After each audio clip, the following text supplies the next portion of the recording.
that will assist them with the bandwidth and the rest. But it's not absolutely necessary. Okay, thank you. Please welcome Paul Hoffmann.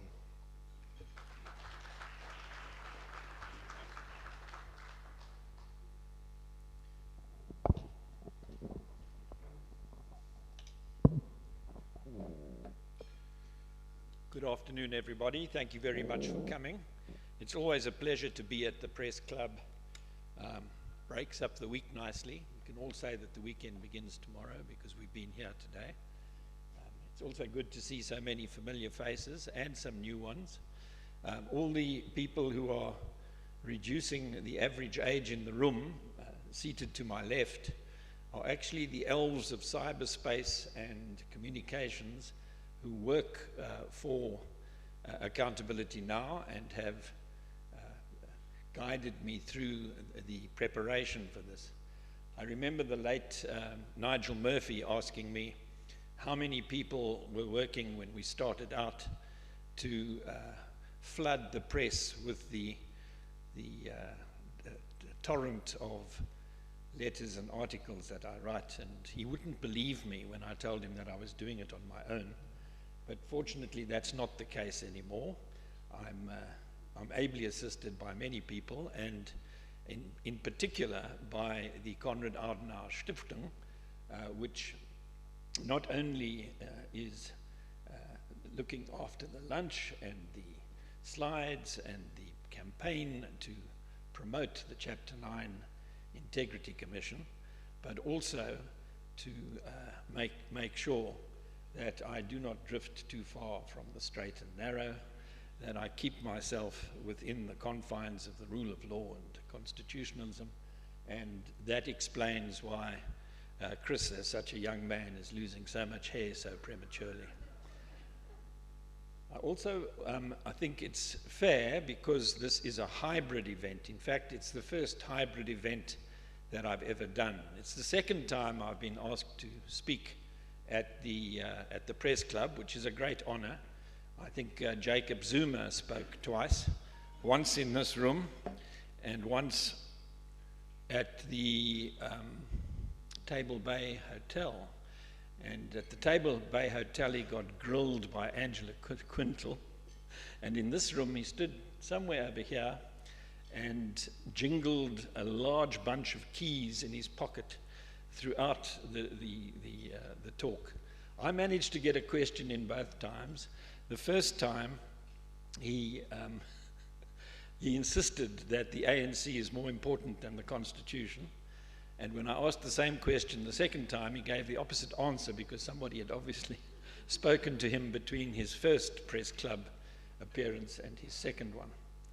I think that I owe it to the people at home to don't have the benefit of this beautiful ballroom and the opportunity of looking at all the nice people around them to explain that this young lady in front of me, the Sylvie Joy Rose, is here to make it less painful for them to look at my balding head and aged countenance. Instead, they can look at Sylvie Joy. She comes out of my backyard. And I think that she deserves to ameliorate the lot of those who are watching on the virtual stream of this. A lot of people, as they walked in here, either raised an eyebrow or said something rude about my shirt. I have to tell you that it was very difficult for me getting up this morning because not only am I speaking to the Press Club today, I'm also speaking to the L Club at this venue tonight. So I had to look for something that would work for both events, which is very difficult because Press Club is pretty laid back. The L Club all disguise themselves as penguins, in spite of the fact that penguins in Cape Town are now an endangered species because of bees attacking them. And I hit upon my Madiba shirt, which I bought under duress at ORT on my way to Botswana when I discovered by looking at my conference notes properly that I was expected to be in traditional dress at the opening event, and I didn't have any traditional dress in my bag. So I managed to find this in a shop called Madiba's, and I paid more for the shirt than I paid for the Volkswagen Beetle that I bought when I was a student in the 60s. So I do take the opportunity to wear it. You know, in these lockdown circumstances, one doesn't get a chance to dress up very often. So please forgive me the shirt. I need to keep it fairly clean so that the owls don't chuck me out when I arrive tonight. All right, I think I've covered the preliminaries. I'm grateful to the club for inviting me back. It's been 5 years, 3 months, and 22 days since last I spoke, and I thought that it was time to rev up things at the club, and that's what I intend today. I'm going to talk about 3 aspects of my theme. Before I do, I want to explain the loop that those of you who have been looking in this direction have in front of you. You'll see, if you read vertically as if you're Chinese, that the acronym STIRS is prominent, S-T-I-R-S. Those who do read the op-eds and letters that I write will know that that particular acronym is one that is central to our campaign.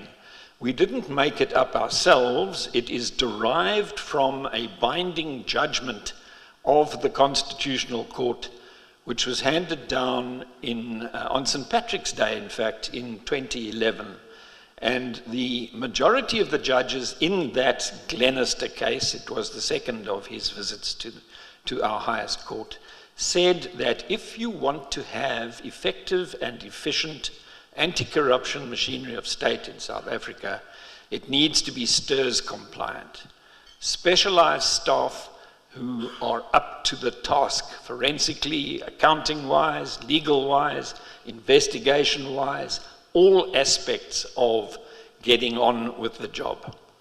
Training is something that last happened when the Scorpions were sent to the FBI and the Scotland Yard Serious Frauds Office to get training. Nowadays, the Hawks are simply bumped up. They are Stasi Speerders, more or less, who seem to show some potential, and the level of training in our anti-corruption machinery of state leaves a lot to be desired. The big one, the I in STIRS, is the one for independence, the ability to act without fear, favor, or prejudice. That means fear of the powerful, and the powerful are not only politicians. There are lots of gangsters, even in this town, who are pretty powerful when it comes to the administration of justice. The without favor means don't be nice to your friends just because they're your friends. And without prejudice, I would suggest, means without prejudicing the public weal. Now, obviously, anti-corruption machinery of state can't work if there's no petrol in the tank. And a guaranteed way of resourcing your anti-corruption machinery is required. The last S in STIRS stands for secure tenure of office, difficult to fire. It's the one that the Scorpions didn't have. The Scorpions were a creature of an ordinary statute.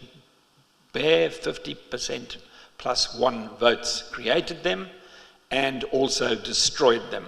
And it was the first thing that Jacob Zuma did when he won at Polokwane in December 2007. He said, urgently close down the Scorpions. They're giving me far too much unwanted attention, and a lot of my friends too.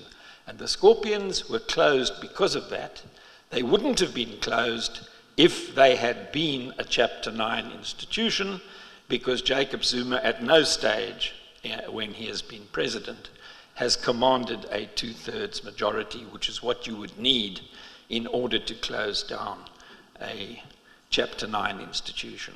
So our other little acronym, CH9IC, is the key word of the day. Chapter 9 Integrity Commission, the anti-corruption body that South Africa deserves, that I hope South Africans want, and that we are moving now from marketing and advocating into selling the idea. So I seek today to persuade you and the powers that be, the politicians of the land, that urgently putting a Chapter 9 Integrity Commission in place is the most important order of business in South Africa. I'm going to do it in 3 steps. I'm going to first talk about the context. I'm going to state the problem when it comes to serious corruption, and then I'm going to finally deal with the matter from the point of view. See, one of the elves knew to switch off without even being asked. I mean, well done. So now we're back to traditional press club format without any props other than Sylvie Joy, who I hope is being enjoyed at home more than the people in the back of the room. The context I divide into 3 sections. I talk about the constitutional context first, because it is the most important. I talk about the political context and I'm pleased to see that Professor Butler is in the room, because he will answer all the questions about the political context that I can't answer. I'm just a lawyer, not a political scientist. And then I will end that first section with a little discussion of the social context in South Africa. So what we did in 1994 in South Africa is we broke away from the tradition of parliamentary democracy, where parliament is sovereign, and we took up the idea of a supreme constitution in which the rule of law is supreme. We said we wanted a multi-party democracy with free and fair elections at regular intervals, that we would respect the separation of powers between the judiciary, the executive branch of government, and the legislature. We even created in Chapter 9 what could be called in general 6 institutions that are designed to bed down constitutional democracy and to keep those in positions of power honest. So the public protector, when she is a proper public protector, sees to it that maladministration doesn't take place. The Auditor General looks after the books of the state and the state-owned enterprises. The Electoral Commission, importantly so, ensures free and fair elections, although how you can have a fair election when only one party gets involved is in fundraising from the state, the others don't. I don't understand how that can be fair, but the Electoral Commission is not prepared to get involved in that. It may be that that point will be raised if things go awry on the 1st of November. So in that sort of context, we have a police service, not a police force, which has to prevent and combat crime, and we have a prosecution service whose job it is to prosecute crimes, all kinds of crimes. Crimes in the lowest courts and all the way to the highest court, which is our constitutional court, an invention of the 94 Constitution. Something we didn't have before, which we have now, is our Bill of Rights, which obliges the state to respect, protect, promote, and fulfill all of the human rights which are guaranteed to everybody in terms of Chapter 2 of the Constitution, which is our state-of-the-art Bill of Rights. If we don't get the Bill of Rights working for us, then we are not going to get the Constitution working for us, and we are going to be in a great deal of trouble as time goes by. Turning then to the political situation, we have certainly, since about the turn of the century, what is called a dominant party state by the political scientists, which means that the same party wins again and again and again, which is not healthy for multi-party democracy under the rule of law. Some will say that we've turned into a hybrid state where all the politicians swear and promise faithfully to uphold the Constitution, but the majority of them, those in the alliance which has been running the country at a national level, and in most provinces except this one, and for a while in KZN as well, we have this situation where what gets them up in the morning is not implementing the Constitution, but fomenting the National Democratic Revolution, or the NDR. The National Democratic Revolution is actually an invention of Lenin's, and it seeks to achieve hegemonic control of all the levers of power in society, not just in the state, but in society as a whole. So politically, we're in a bit of a mess because lip service is paid to constitutional values, which we at Accountability Now regard as supreme because that's what the Constitution says they should be regarded as, and the values of the National Democratic Revolution, which you will hear Carl Niehaus expounding exponentially on any occasion that he is a microphone in front of him.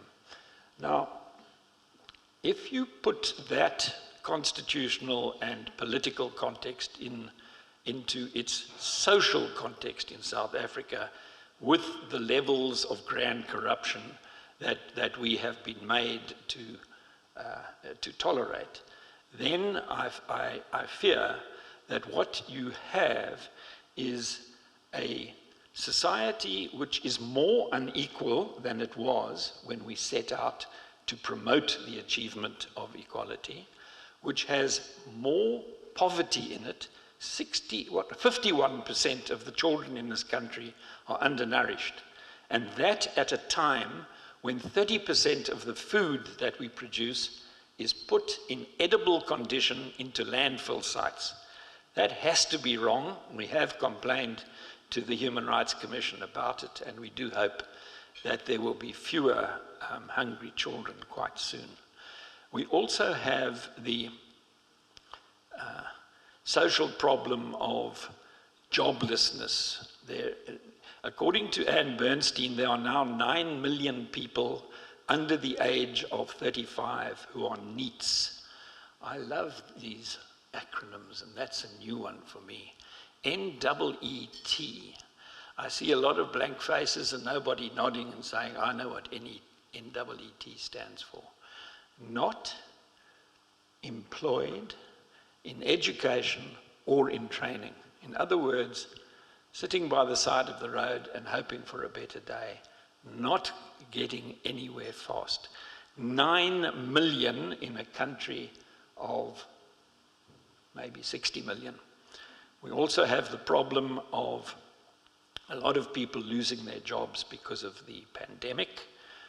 Our jobless rate, our rate of unemployment is higher than it has ever been, and it is not something that we can tolerate for long.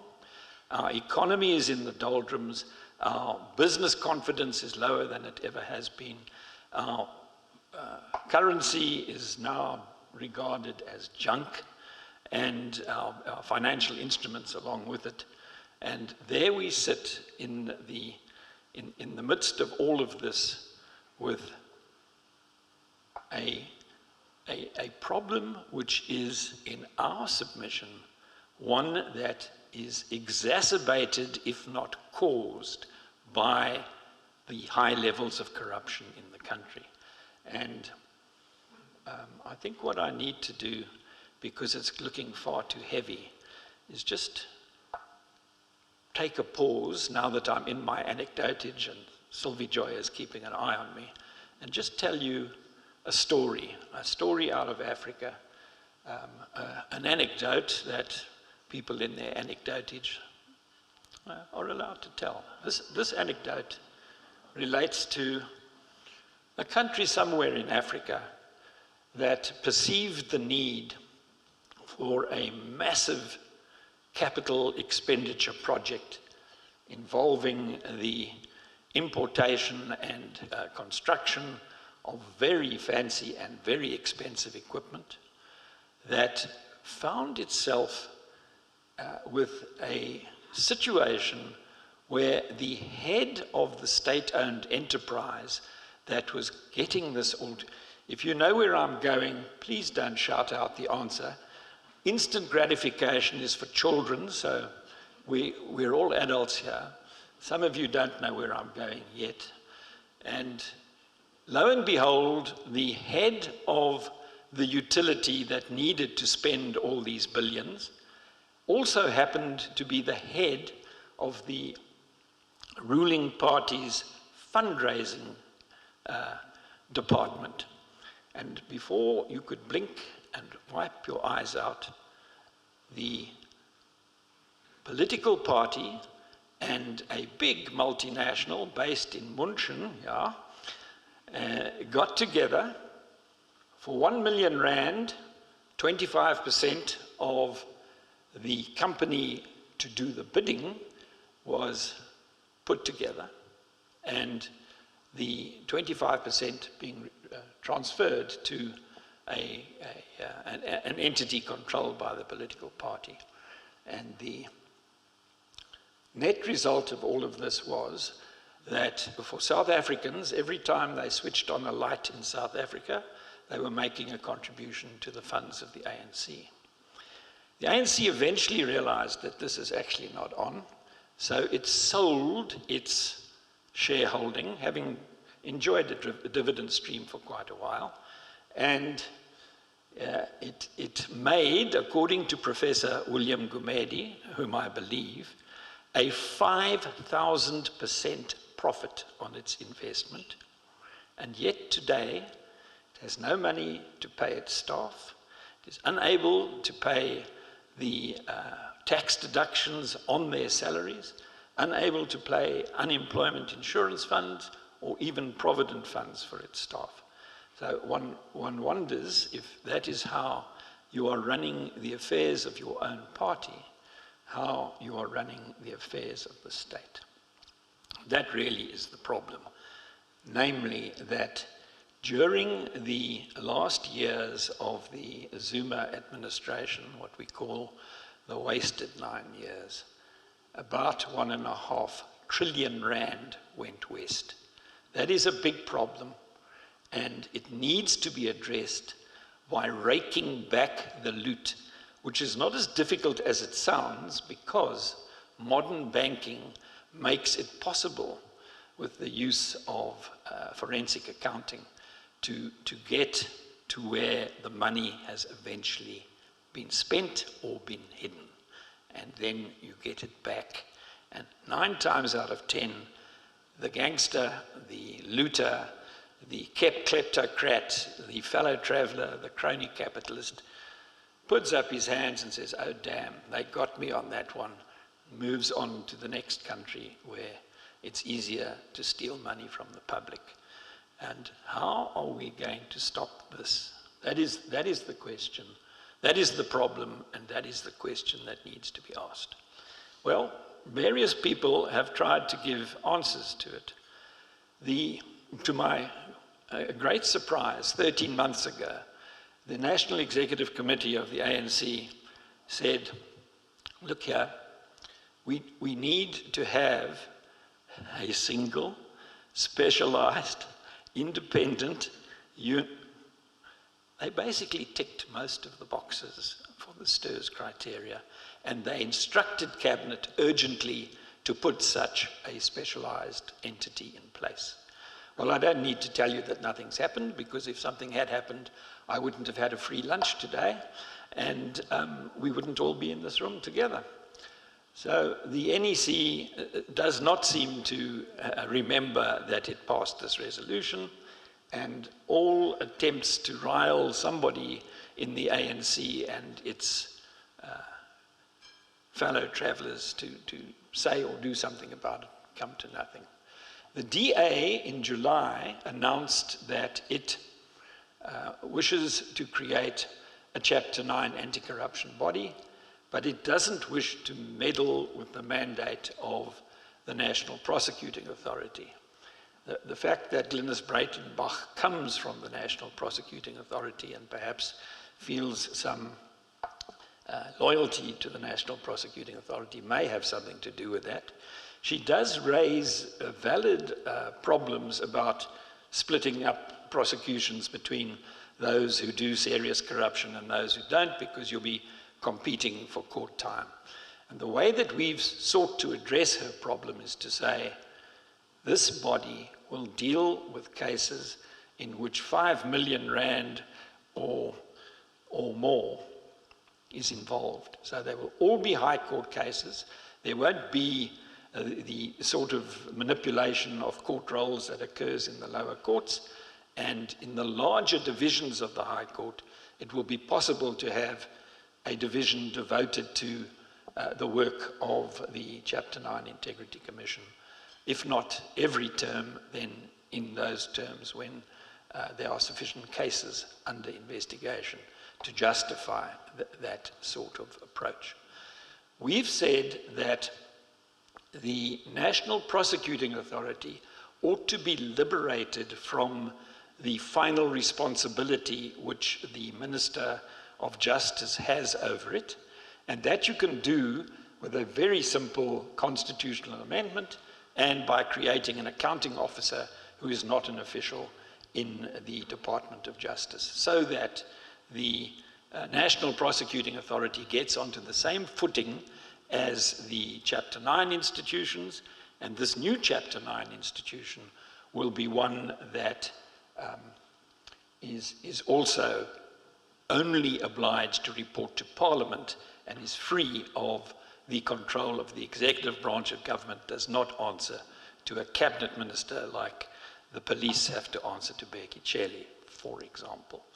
I think that I've probably overstayed my welcome slightly, but let me just end by pointing out to you that R1 trillion has how many noughts to the left of the decimal point? 15, 18, no, I think it's 18. It has a lot of noughts to the left of the decimal point. South Africa could do with a body that is able to drag that back. President Ramaphosa kicks it into touch. The IFP says, when are you going to create it? The DA is on a slightly different path to us. We've put the draft legislation on the table now. We put it before the President and before the Constitutional Review Committee. And we are relying on active and engaged citizens to participate in this process. Now, even if you just send an email to your friendly local politician, to the Secretary of the Constitutional Review Committee, or if you're really feeling brave, to the Presidency, saying, yeah, I was at the press club lunch the other day. Hoffmann seemed to make a bit of sense. Why don't you look into it? You'll be doing your country a favor.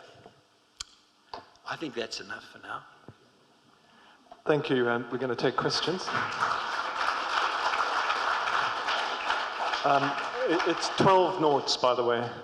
12 zeros. 12, no, it's more than that. No, because a billion's a million billion, and a trillion is a billion billion. Yeah, no, it's more than 12. I don't know. It depends on whether you're counting it the American way or the British way. Let's ask the ambassador. He'll tell us. Yeah. We'll have a pub quiz. Right, I'm open for questions. Anthony Butler. Thank you very much, Paul. I wanted to try and ask you to link one of your anecdotes to your broader theme. So I think you were describing the Chancellor House investment vehicle and its shareholding in Hitachi Africa. Yes. And that was set up under the Mbeki ANC presidency. Correct. And the character you're referring to, I think, is Vali Musa. Yes. Now, there wasn't any danger of Chancellor House and Vali Musa being pursued by the Scorpions. And it's important to see, I think, that Chancellor House was a factional instrument and not an ANC funding vehicle. So the trustees included Mendi Msimang, who was an Mbeki loyalist. So what we have here is the use of an instrument to fund a party faction. And if you recall, Thabo Mbeki and his whole gang were planning to remain ANC president, to move to Luthuli House. We've seen the story again since then. Now the problem that this raises is, what does a body like the Scorpions actually pursue? Does it pursue corruption in general? Or is it an instrument that can be used by an incumbent political faction to pursue its opponents? And that, of course, is the reason why the Scorpions were so overwhelmingly rejected by the ANC, and not because of Jacob Zuma's personal troubles. Yeah? And this matters for the rest of us, because an instrument of that kind can also be used to pursue political prosecutions, politically motivated prosecutions for corruption of opposition parties.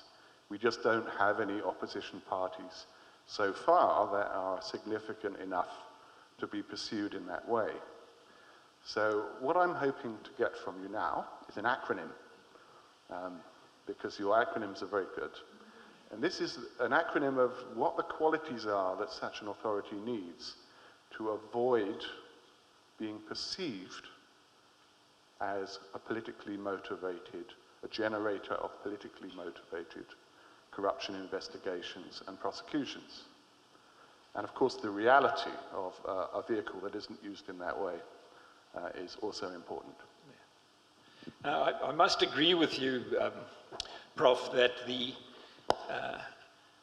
infighting within the ANC is actually where politics happens in South Africa at the moment. And at the time that the Scorpions were closed down, Gwedi Montashi had a long chat with Helen Ziller, which is in the papers in these, the first and second Glenister cases, and he didn't raise factionalism at all as being the reason why Thabo's money-making machine was shut down. What actually happened to Hitachi Power is that the Americans got interested in the deal, and they fined Hitachi, because Hitachi operates in America, many millions of dollars for getting involved in that sort of irregular deal.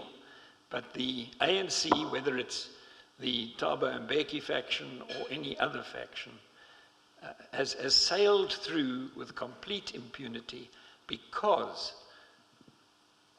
granting you your point for the sake of argument, the Scorpions weren't sufficiently independent to do anything about it, and because there was no STIRS compliant.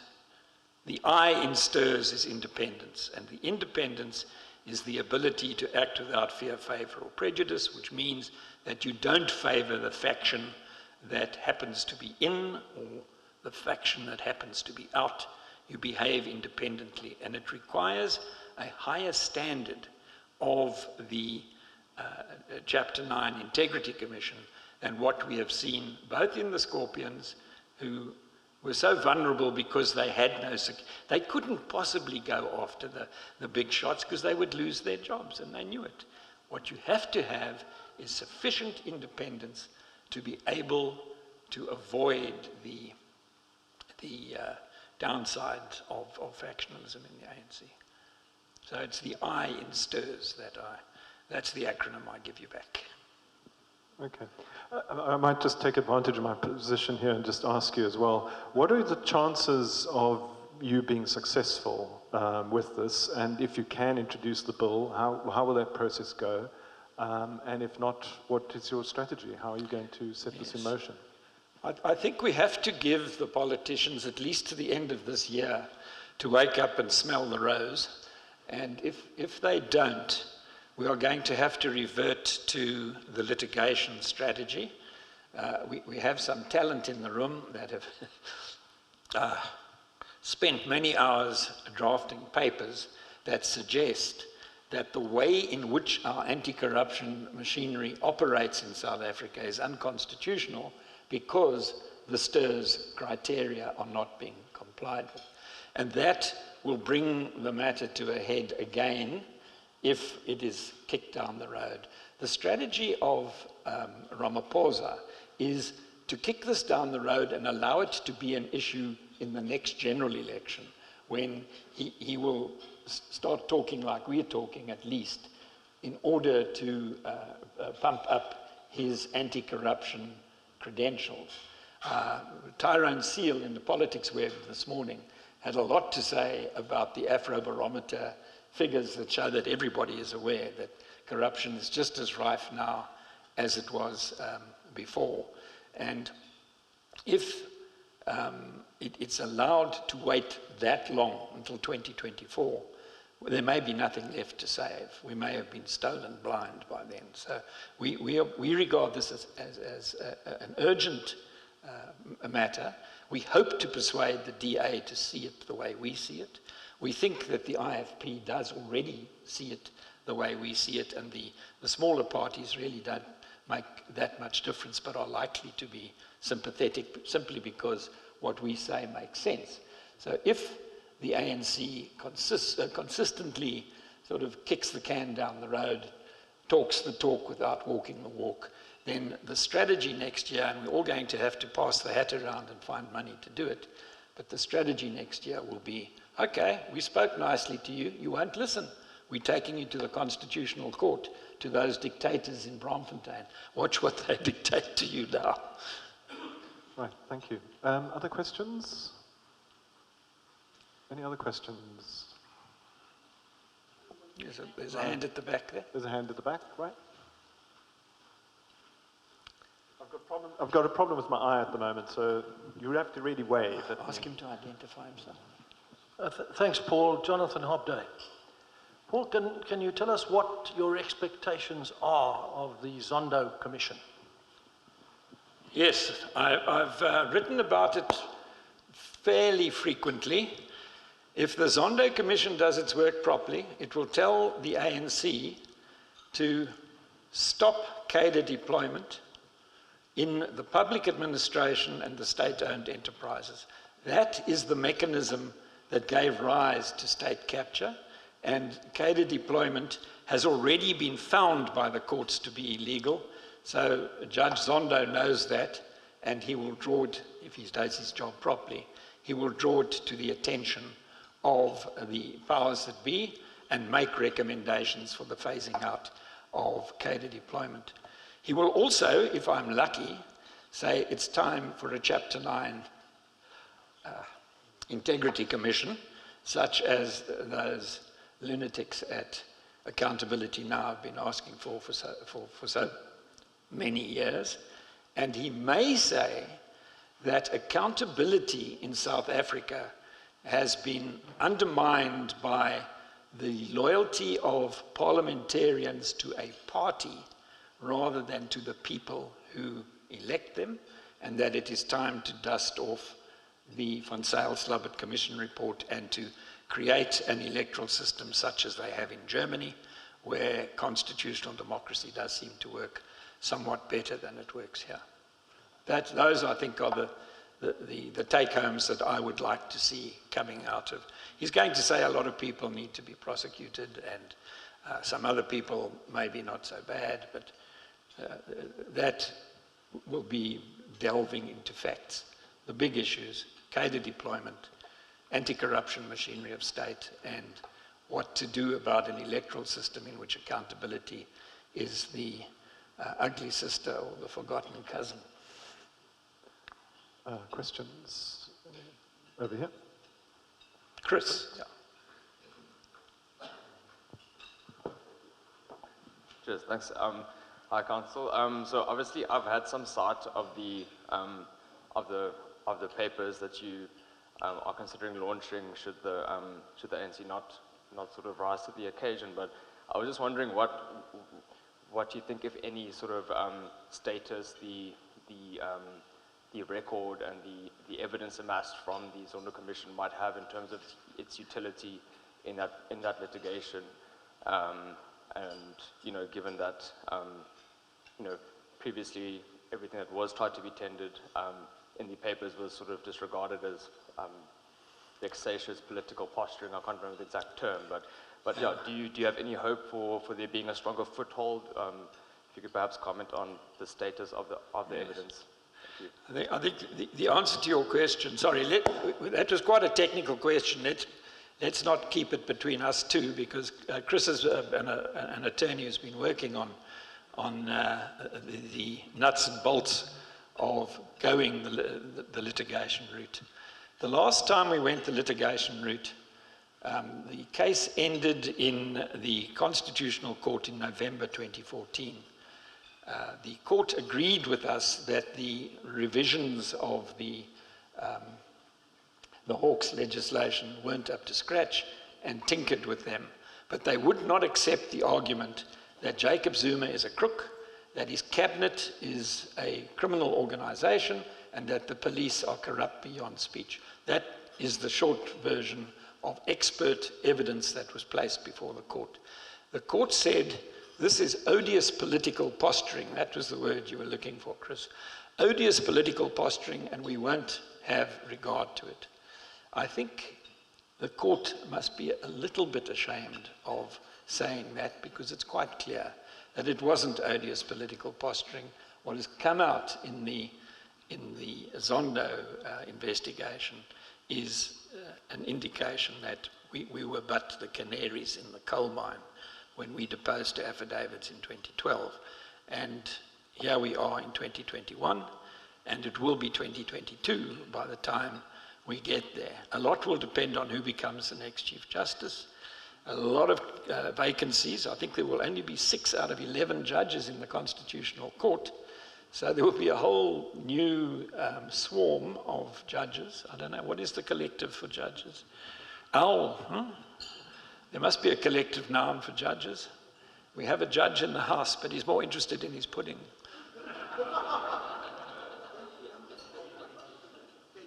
A bench. This is more than... I suppose it is a bench because they sit en banc. But anyway, the answer is difficult. The answer is difficult to divine because it will depend on who the judges are. Some of them will say, we're very impressed with Judge Mogoeng's reasoning, and we follow it, and we disregard all of the facts that you rely on in saying that the anti-corruption machinery isn't working. I don't think that they will. I think that the decision not to have regard to those facts was a wrong one, and that bringing a fresh application 10 years later and saying, well, Keku Leikons, no, look what's happened, is salutary and may have a different... The trouble is with public interest litigation of this kind, as we know from the apartheid era, you may not expect to win, but you do have to take the case, because otherwise the rule of law is even more wilted than Sylvie Joy is beginning to look at the moment. Okay, good. I can take one more question if there is. I think you're getting off very lightly today. Right, well, then thank you very much, everybody. And we'll see you back here. There's one other thing that we do need to do. One table has done it already. If you need a precedent, the lawyers in the room, the table at which Dr. David and others are sitting has done it already. You'll see there are a couple of books lying around on your table which you suspect are there to be sold to you. They're not. They've been given away. And the way that you work out who at which table gets the 2 books is to put your keys into a receptacle of sorts. If you've run out of ice, I suppose you can put it in that bucket, or onto a plate, and then ask a dispassionate, STIRS-compliant observer like the waitress or a waiter to pick 2 keys, and the persons whose keys get picked will then be the proud owners of the books donated by the Konrad Adenauer Stiftung. And anybody who wants me to write a sweet little message, I've signed them all, but if you want a sweet little message as well, just come to me afterwards. Anybody who's bitterly disappointed is entitled to see if bribery and corruption can prevail we have a few extra copies. And those who are sitting at home and cannot participate in this little exercise should all know that the book is available in electronic form on the Accountability Now website, which the address is going to be up and down on that screen in a minute. And it's also on the CAS website. So and it's free there. You don't have to pay for it. The German taxpayer has paid for everything, as it should be. Thank you very much, Paul. And also our thanks to the Konrad Adenauer Foundation, which has been a great supporter of the club and has managed us to do hybrid events. Thank you.